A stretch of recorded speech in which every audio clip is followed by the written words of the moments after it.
My name is Michael Guyot, publisher of the Lead Lag Report. Joining me for that with Jack Tacher, who has been very kind in sending some positivity my way, which is rare to see him fit into it.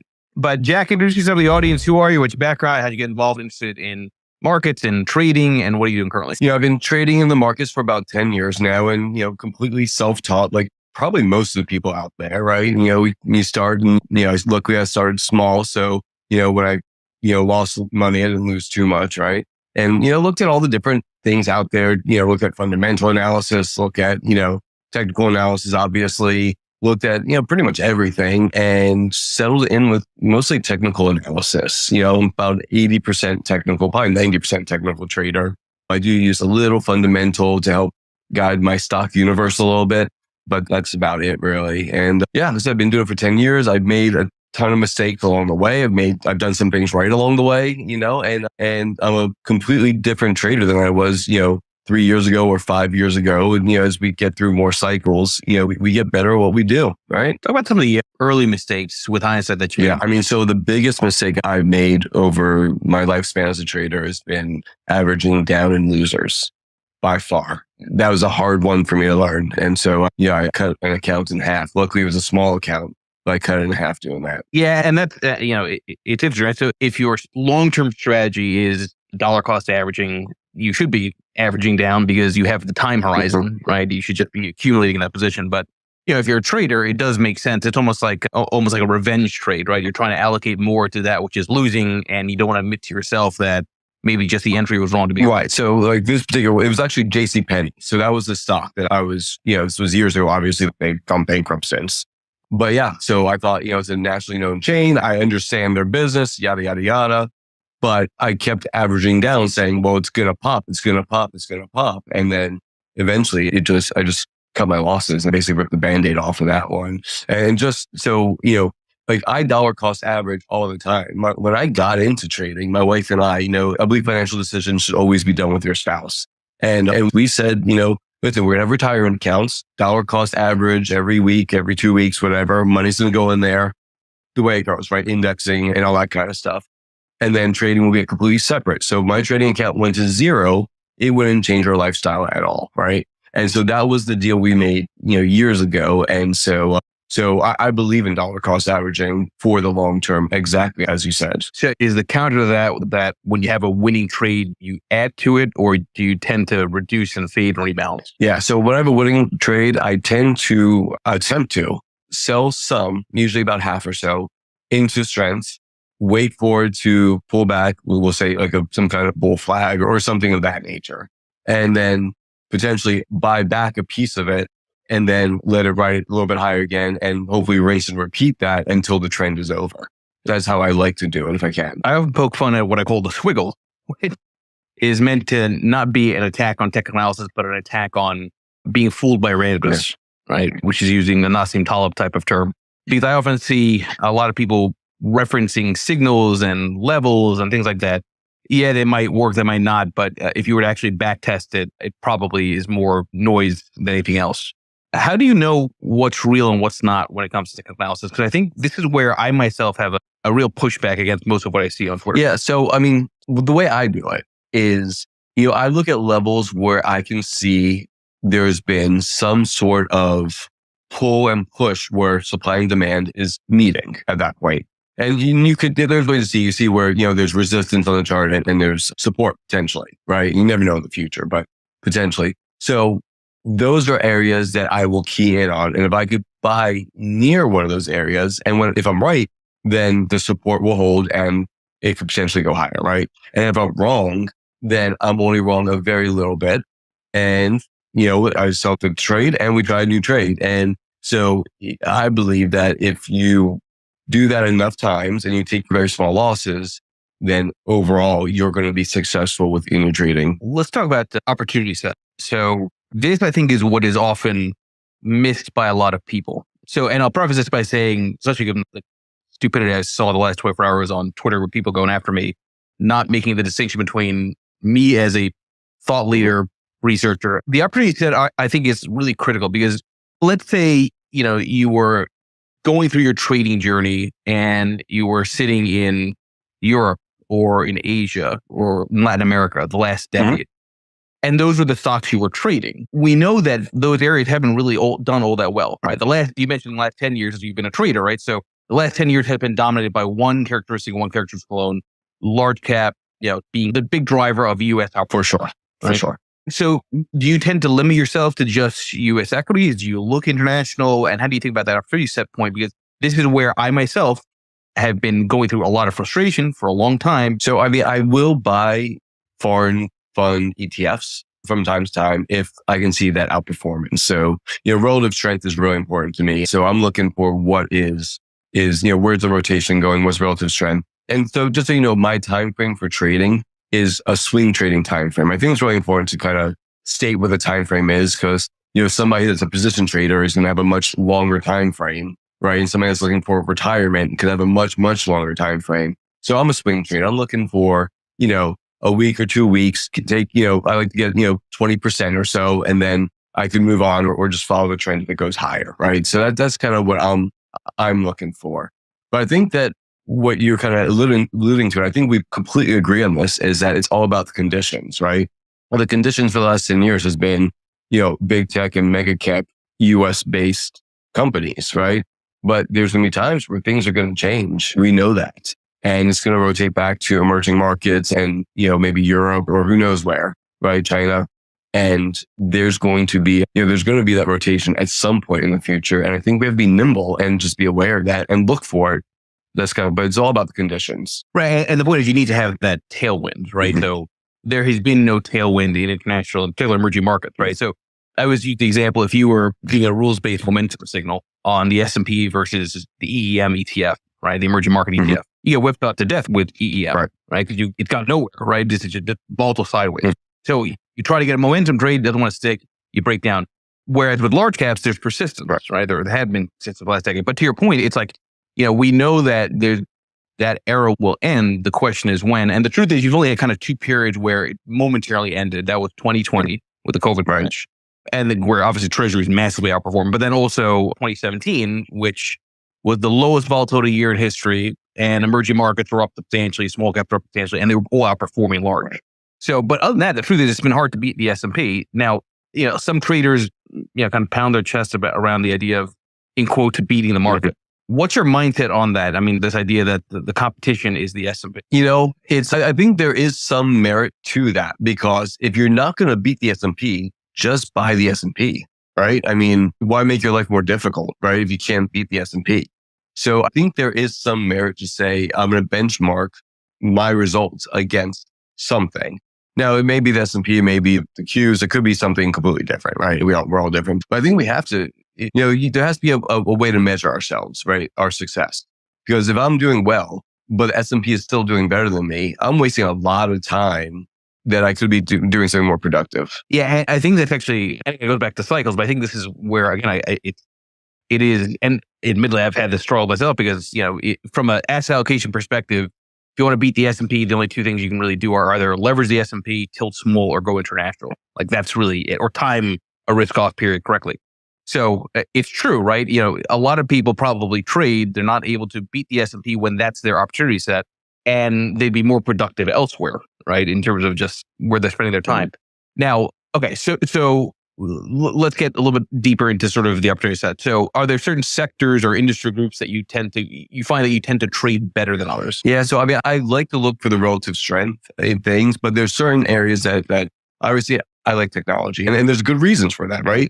The last 10 years, technology overall has done very well, right? I mean, there's been obviously blips in there, but overall it's done. So I like tech. I like growth names, but I'm not beholden to them. Like right now I'm in OIH, in names within the oil industry a little bit. And I have some medical devices, right? So, I'm in IH, I'll trade the ETF sometimes too. So I have no problem looking for that relative strength, staying away from those. But yeah, I think, tech names, again, over the last decade, it's hard to beat that, right?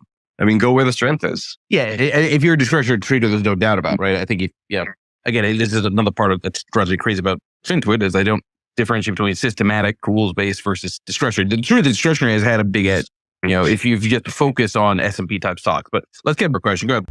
Yeah. I mean, it's sometimes not hard, right? Because there's a lot of loud people out there, right? So for me, it's try to focus more on the price action. Because I think that's a more pure idea, right? Where are people actually putting their money to work, right? They may be telling you that, housing is going to crash. I mean, I put a post out. Remember, I don't know if you saw it or not, but this was last summer. That was when people in Ukraine were going to freeze to death. There was going to be a famine all over the Middle East because there was a grain shortage. There was going to be a depression, basically. All of these things, and this was all happening last summer, right? This was what the narrative was last summer. And that was right near the bottom, right?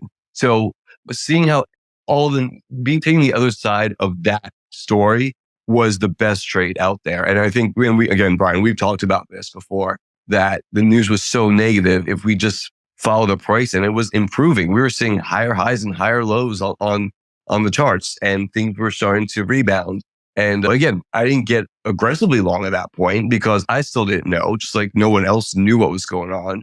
But I started trying more and more things, and they started to work and getting traction. So I think, again, follow price action. That's all we can say. I will add that, it's like I use that line so many times too. The end of the world is the bull case. Yeah. Right? It's like when it gets so negative, right? And it's like depression and everyone's going to freeze to death. It's like, okay, or the bond market's going to keep on acting insanely volatile. That typically tends to be a turn. But I think that's an interesting thing though, because while I agree you want to, drown out the macro because path matters more than prediction, the truth is the sentiment can give you some confidence on taking the other side of things. Right? If we all agree nobody can predict the future, right? Then at the moment everybody thinks they can predict the future, or the sentiment is so one-sided, that's something you can bet against, right? From a contrarian standpoint. Right. So let's take that to where we are today and the name of the space, this idea of it being an unhealthy bull. And I'm going to keep saying this. I could be proven wrong. The classification of whether it's a bull or bear market is only known with hindsight. You're still in the drawdown on an after inflation adjusted basis. Right. Right. So just more about context, right? In terms of where we are now. But lay out, how you have thought about the move this year, the melt up, which I was on board with at the start of the year, and I've turned very dark now on the credit event that I keep warning about. But was it healthier in the beginning and unhealthy now? Is it healthy now? What's your take on things? Well, I mean, I'll tell you now, I'm starting to get more cautious of the market now. I think we've had a nice run since, we'll call it May, right? It's been a really nice run since May, end of May, beginning of June. But I still can't say if we are in a counter trend rally or if we are in a new bull market because we haven't made new highs. And so that's what I need to know, right? If we make new highs, for me, that's when I'm like, okay, this is a new bull market. I can manage my risk now against the prior highs, right? Which was back in December 2021, right? We'll call it 4,800 on the S&P. So I don't know the answer to that. I do know that right now we're about 6% away from those numbers. I'm going to measure real fast. About 4 or 5% away. So I think that yes, we may see a move higher into that 4 or 5. But when we challenge those prior highs, I expect sellers to come in the market. That's the way I look at the whole thing. Right now we're at another high-ish area of the March 29th highs or so. And we're seeing a little struggle here. I think we break through this area. I think it's very likely we're going to hit that or get close to that 4,800-ish area. And that's where I want to be cautious, especially, if it just goes straight up. The path matters. I think you mentioned that before. The path matters, how it gets there, right? If it goes straight up and tries to break through without any rest, for me, that's like, that's a problem. I want to see, good price action, some back and forth, stair stepping higher. That's beautiful for me. But so again, I think that goes back to opportunity set though, because, so everyone's saying, you're close to the all-time highs. Again, after inflation, you're still like 12% away from roughly, more than that slightly. But small caps are looking completely different. Yeah. Right. Relative. So it's like, so that's what I'm saying. It's like, what's your opportunity set? Right. So it's a new bull market, is the argument. But you look at small caps, that doesn't look like any kind of bull market. Just look at a whole bunch of sideways after a decline. Right. Yeah. So how would you think of it that way? So let's say the S&P does overtake the high and just keeps moving, but small caps just can't get movement. I mean, would that be a warning sign, or would you say to yourself, you know what, this is the market that we're playing, it's going to be large caps, and just keep going with that? Yeah. So, I mean, the short answer is I'm going to rotate into whatever's working, right? Because I really don't care what I'm trading, to be honest with you. I want to trade the best name I can. Up and to the right. I'm looking for things up and to the right. I don't care really what they are, as long as they have some liquidity in them and, and they're trending, right? But like small caps, you mentioned that. For me, it's that 200 level, right? Right now, we've actually made lower highs on the small caps. You get August 22nd or so high. Right, it's getting turned away towards the prior. Yeah, right. Exactly. And it's been a sideways chop, but just a total mess. For me, that's a disaster. Now, something else I think we should maybe talk about is equal weight versus cap weight, right? SPX is a cap weighted. I like to look at the RSP also, which is an equal weighted S&P, and see what's going on under the surface there because it gives a little bit different of a picture. Small caps are equal weighted by nature. That's the way they're built. So it's an equal weighted index. And I think that's part of they don't have, Apple, Amazon, Microsoft, Nvidia, Tesla pushing it higher. Right. And that's at the prior peak. Mhm. So again, but I guess I go back to this. This is my point. This is what's being missed by a lot of people. Like, look, a lot of people have obviously made a shit ton of money in Nvidia, in Meta, in Google. Like all that's true. And that obviously happens. But if it does go back to the breadth argument, right? I think it's like, what is the stock market, right? If the stock market is just some of those high flying momentum names, sure, there's no question. You can obviously make money and ride the trend. It's about the perspective around, is it healthy or not when the vast majority of stocks still don't look that interesting. Yeah. And I hear what you're saying, but again, for me, it's all about the trend. And you're right. And you know what the problem is with that idea that I have with that idea is that it's hard to time that idea, right? So how do you time that, right? And so to make that, on a time frame of, over the next, we'll say couple of weeks, it's, for me at least, can't do that. But I can say, okay, if I see price breaking down, right, I may not catch the high. I'm never going to catch the high. I'm never going to catch the absolute low. But my goal is the chunk in the middle. If I start seeing price start to slice through, we'll call it, whatever moving average that you want to use, that's my get out. One of my get out signs. I look for other things too, obviously. But, that's a straight up, there's trouble now because we're no longer in this bullish trending, beautiful market anymore. Yeah, no, and again, I think that's where there's an edge of discretionary versus, being systematic or rules-based around the approach, which again is my kind of world on that.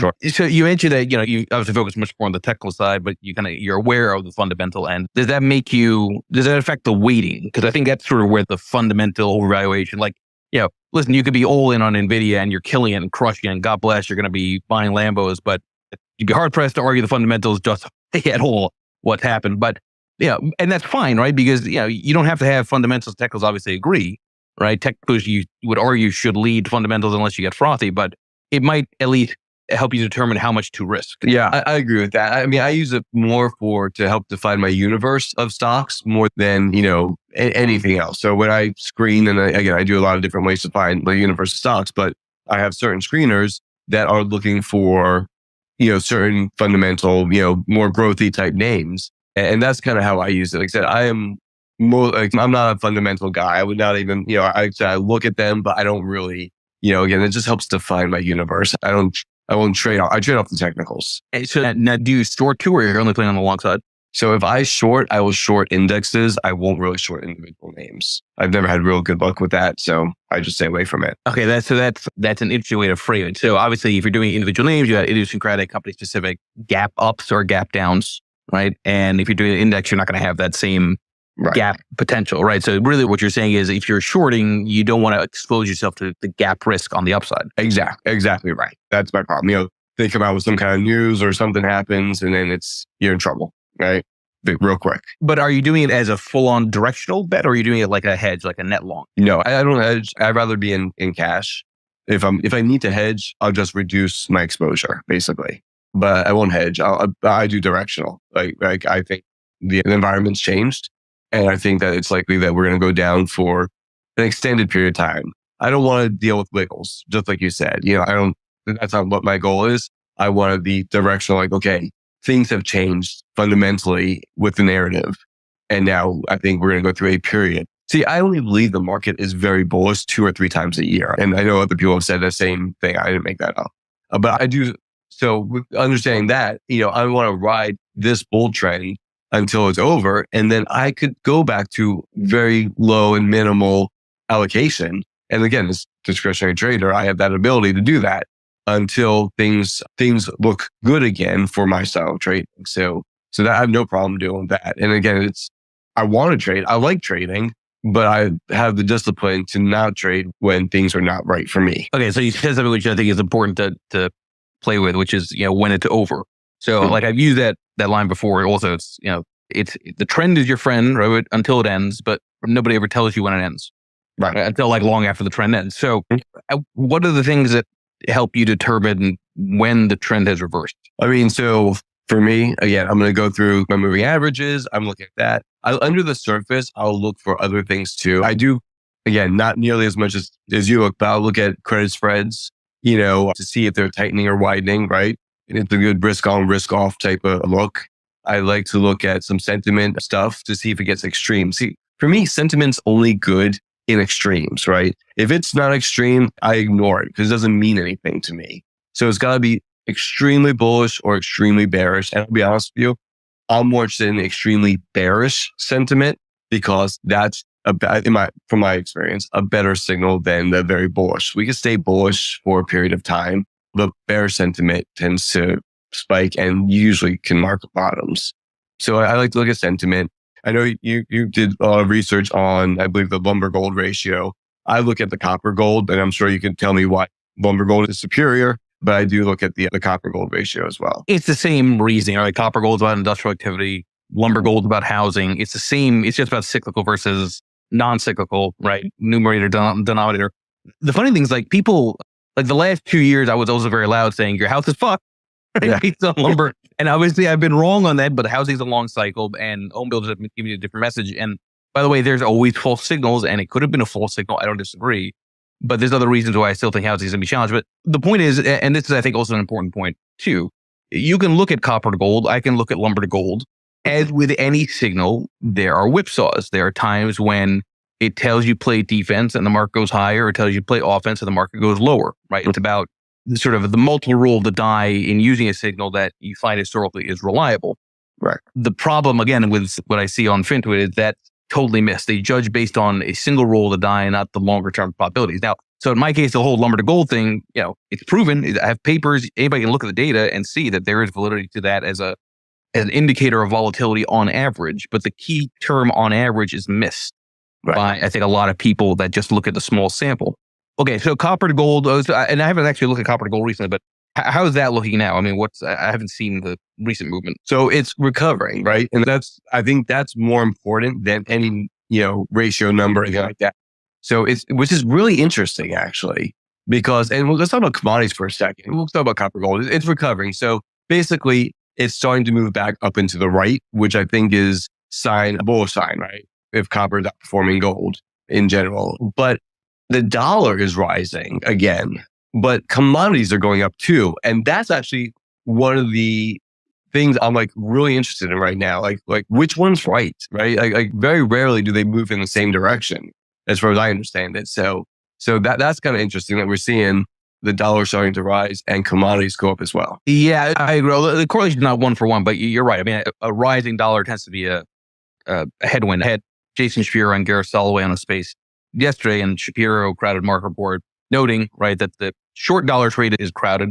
And by the way, I will say the sentiment is also crowded. I'm actually bearish on the dollar longer term, but I keep saying the dollar's about to have the greatest comeback since Lazarus. I was early when I said that, I think in April, but the reality is the dollar's just gone sideways, even though the news you can argue is maybe worse, right? Meaning worse in the sense of if you're close to the end of the Fed's interest rate hiking cycle, then the dollar should be weakening, right, relative to other currencies.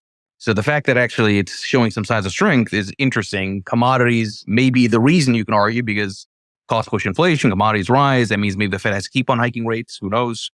Right. But the point is, like, it's a very nuanced sort of interaction. Yeah, it is. But it's interesting, right? It's interesting that, again, have you seen them move in the same direction for long periods of time from your research? No. Usually it's one or the other. Right. Now, to your point, this is again another reason why I keep going back to, I think this is the perfect contrarian setup, just all the sentiment surveys and even the relationships of utilities and staples and all stuff. Like, if the dollar were to keep rising up, that would be a signal of some kind of risk off sentiment.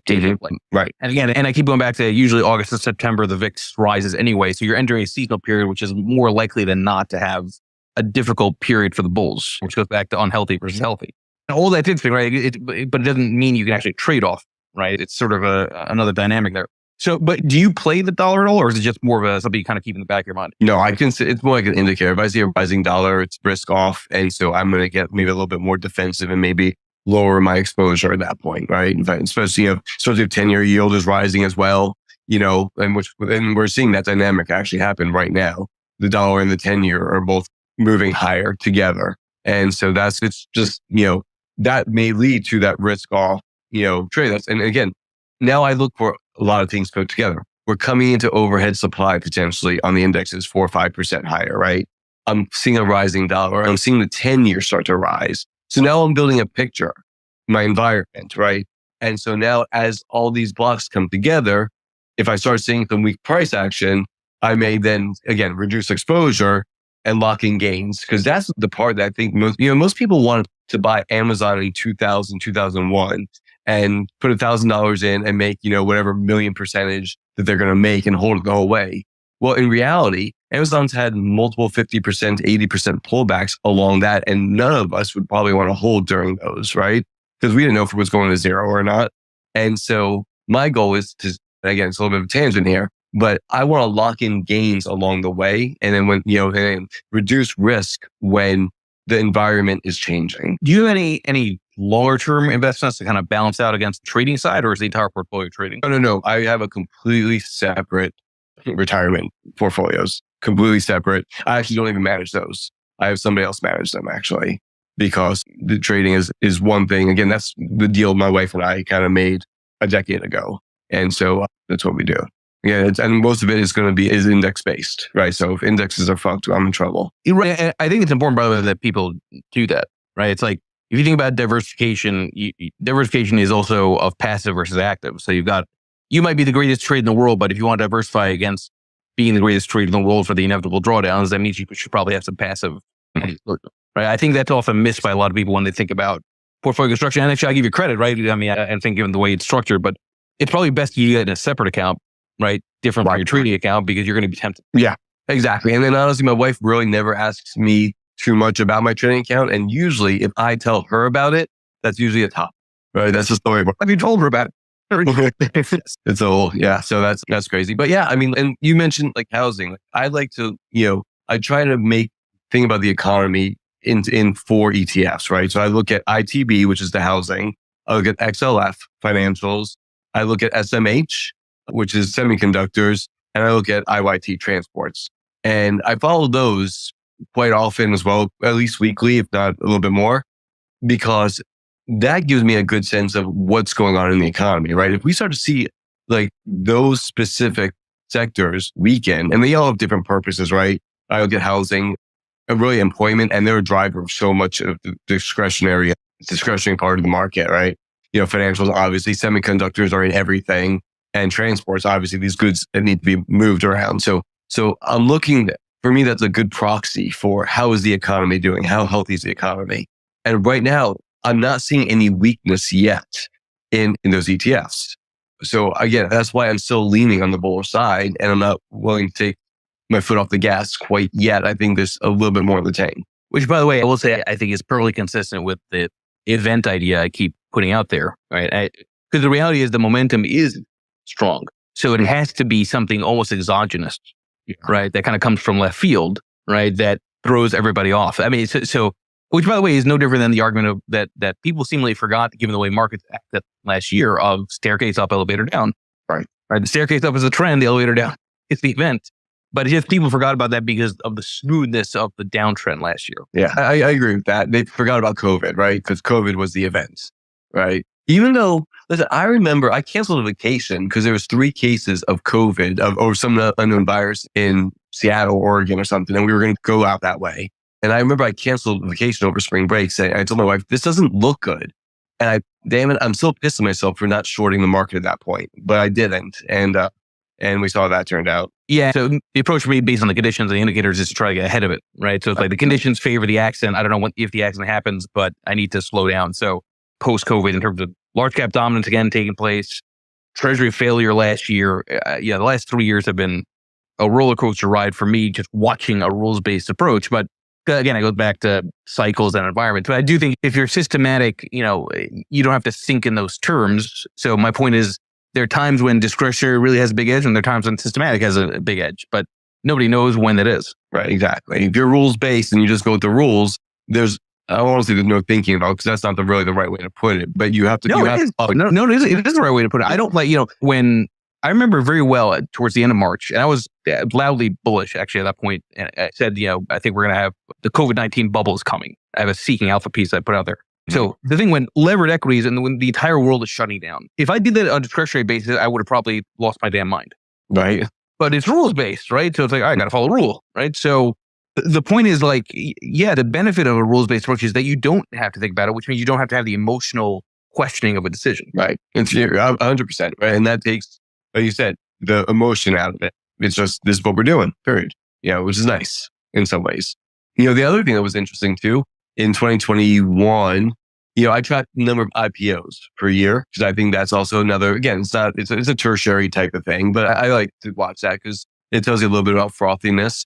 2021, including SPACs, there was over 1,000 IPOs, 1,035 for that year, right? Which is like crazy. And then we saw how that was so extreme compared to prior years, which were more like 200, 250, right? That's probably the average or so, over time.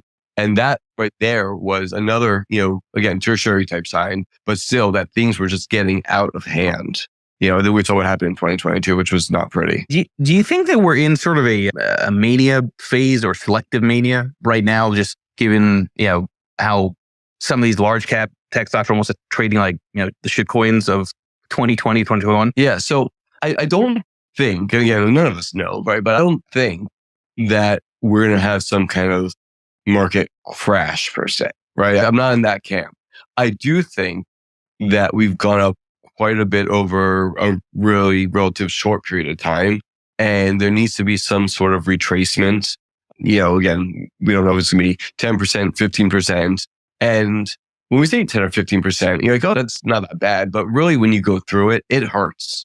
Like that. That's a serious, it really hurts if there's a 10 or 15% retracement. But I think that I wouldn't be shocked if we see that again, as price comes into prior highs and sentiment, comes into more extreme, places. Again, if all those pieces start to fall into place at the same time, a 10 or 15% correction, that would be totally normal price action. And we could even still be in a new bull market at that point. So about things that are on your watch list, not investment recommendations, obviously, but any kind of interesting things you're kind of keeping on the periphery that it's like, all right, maybe I want to start nibbling a little bit. You want a specific name or two? Is that what you it's up to you, or groups or whatever. Yeah, whatever you want. Yeah, I mean, so right now, definitely there's some rotation, I think, into oil services, OIH. I own some oil OIH right now. And you know what? This is earnings season. So one of the ways I kind of manage that is I'll buy more ETFs during earnings season. This way I don't have single stock risk and I don't have to worry as much about the earning dates. And if I miss one, what happens? So remember, I don't do this full time, right? This is not my full-time gig. So if I miss something, there's some safety in buying the ETF, right? But I like OIH right now. It's coming out to multi-year highs. And to me, that's my bread and butter, right? I think medical devices are looking pretty good in general, even though today they're not so much. But overall in general, they're, breaking out of a nice little base and things look good. So those are two areas that I like, and they're not the most growthy areas, right? Like oil services and medical devices, right? But I like those. I like this Sweet Green. I've never eaten there. There's none of these around my area. They have earnings, I believe, tonight. So I'm not in this particular name, but it's a beautiful looking chart. Again, that's more of a momentum trade, right? It's not one I'm going to hold for 10 years. It's one that if it moves higher, I may get involved in and ride the trend. Since you mentioned it's not the full-time side of things, not knowing obviously, your profession, but how do you balance having a job and also just paying attention to markets and trying to trade? Yeah. I mean, so I do most of my research at night and on weekends, right? And again, I love doing it. So it's never really a chore to me in any way, shape or form. So yeah, so I do most of my research at night and on weekends. Again, I keep, watch lists and different things like that. And then to enter trades, if I'm working, I know my levels, right? So I'll go ahead and put a buy order at that level. And I know where I'm wrong. Again, before the trade is even put in, right? I know where my risk is. And so then I'll put a stop order if and when the trade triggers. I'll put a stop order, where it's supposed to be. It doesn't take more than, a minute to do something like that. And I go about my day. And that's it. I check in the market a couple of times, see what's going on. But when everything's said and done, I don't spend a lot of time looking at the markets during the day because I have to be attentive to what I'm doing.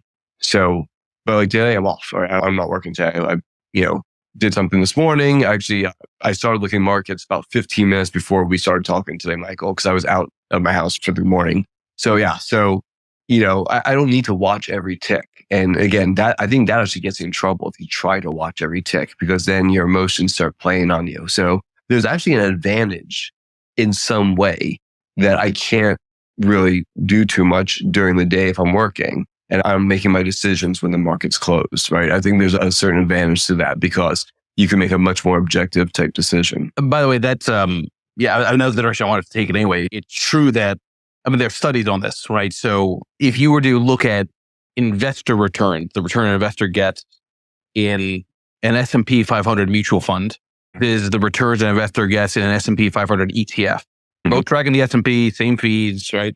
The investor in the S&P 500 mutual fund tends to have better returns than the ETF investor. The reasoning there is it's priced once a day, whereas the ETF's priced second by second. So the studies basically show that, which is true, right? Which kind of alludes to what you're pointing to, which is that, when you're seeing prices second by second, tick by tick, and you're watching it, it causes the temptation to overtrade, and that inevitably hurts longer term performance. Whereas if you're only seeing a data point being updated once a day, you're not going to get suckered into the volatility noise. Right.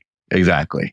So I think there's definitely, like you just alluded to, the advantage is there as long as you don't do anything stupid during the day, like try to check it, and when you have a moment free or something and make a trade there. Right. And I've done that before and it usually goes against me. That's usually where I don't do well with those trades. Do you play with options at all? I'm the biggest options loser out there, bro. I'm terrible with options. I have, and I think I've lost more money on options than probably anything else. I just don't have it in me for that. So I will play triple leveraged ETFs sometimes, but I won't play options anymore. I had to write those off. Thank you for the honesty on that. Okay. And I'm sincere when I say that because it's like, especially with the zero DT stuff, you don't even know if what people are saying is true in terms of their P&L, right? Everything could be photoshopped, obviously, but options for the most part are a losing game. This is because you're playing against time. This is one of the reasons my father was very anti-options, because you can be right on a thesis, but the timing can be off. And if you're playing with options, with leverage, obviously with the options contract, it becomes really problematic. You got to be spot on. Yeah. Hey, with real fast, your dad's videos are absolutely phenomenal. I just want to share that with you, which we talked about privately for a second. But is there a place where we can see his whole lecture or anything like that? Because I'd love to watch the whole lecture. I don't know if that's available or not. Yeah, I appreciate that, man. It's on YouTube. I'll put the link up. And by the way, folks, this is not like a canned question. No, for sure it wasn't. No, 100%. No. And it's for me, it's like legacy, right? I put some people which are just kind of an ugly comment. They say, well, you're doing this out, and you're promoting your father and all this stuff. And it's, or you're pimping out your father as a halo effect on you. He was successful. You're not. It's like, no, he passed away in 2008. I'm honoring his memory. Yeah. Again, I don't know. There's a lot of ugliness I see on Twitter, the way that people think about things. But I appreciate you saying that. I'll put it out there. But the funny thing is, when I say squiggles, there's a line in that lecture where he calls charting chicken bars. Right? He kind of said it off the cuff. And listen, my follower was the technician himself. But he was, he was not the kind of guy that would buy NVIDIA, right? He liked bases. He didn't like kind of these, high fast pace type of things. He had a hedge fund in 1999, 2000 and refused to play the tech bubble, whereas FinTwit had been around right there, would have been screaming about how much they're making from .com stocks, right? But he refused such a, and he had all kinds of shit. I remember as a kid watching, he had all kinds of shit from investors and people seeing that he was shorting it. He was actually making a directional bet and he was wrong, obviously, and then right in 2000. But the point is a lot of my own views on tech analysis, it's not that I am against the field because I have paper that won the Chartered Market Technicians Association Dow Award. But again, I go back to, I think keeping it simple is what works the best. Moving averages have predictive power. Relative strength has predictive power. Support and resistance can have predictive power, but there can be a lot of noise also in that. Sure. It's a lot of the other stuff that really, if you test it, just doesn't work. And I think that cynicism that my father had around that is, that's kind of in the blood for me. Yeah. But with that being said, not a lot has changed or nothing has changed, I would contend, from what he was doing, right? Nothing has changed. It's all the same stuff. Like I watched the few of them that I found online that you had posted, like you listen to what he's talking about and it's the same thing that we're seeing over and over again. And I think that's what, if you take one message from this is that nothing is new here. It's all been done before, right? And so if we can study some history, see what the relationships are, we kind of know the ending. We just don't know when it's going to happen. Right. No, and I'm glad you say, because it's like, the clip that I often show is like it's essentially the Wyckoff, method, right? Of accumulation, trending up, distribution, then downtrend, the round trip clip I keep putting out. And I would put that out throughout the 2021 period with the meme stocks and with the crypto side, because it's like, it was the same kind of center that my father was kind of, addressing in that clip. And I have to tell you, I see it now in NVIDIA. I see it now in a lot of these stocks. And again, you can make money off it. I'm not disputing that, right? But to think that some of these stocks can't go round trip is just counter to history. We've seen this so many times.